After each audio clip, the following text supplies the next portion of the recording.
Dinar Candi naik pitam setelah dituding jadi simpanan pejabat Gegara naik mobil berplat RFS. Bantah isu tersebut hingga beberkan buktinya. Baru-baru ini, Dinar Candi meluapkan kekesalannya di sosial media. Ia dibuat geram lantaran dituding jadi simpanan pejabat. Dinar Candi pun membongkar fakta sebenarnya. Rupanya, tudingan itu muncul karena ia sempat mengendarai mobil berplat RFS.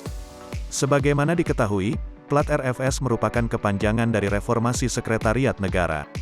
Lewat unggahannya di Instagram, DJ seksi itu tampak memajang sebuah judul berita online yang menyebut dirinya sebagai simpanan pejabat. Tentu saja artikel tersebut sontak membuat Dinar Candi naik pitam. Ia lantas menjelaskan terkait mobil plat RFS yang sempat ditumpanginya tersebut. Kemarahan Dinar Candi bukanlah tanpa alasan.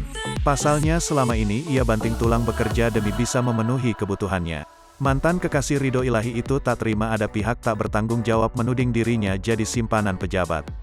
"Ngamuk nih aku klo dibilang simpenan soalnya aku cari duit jungkir balik," tutup Dinar Candi.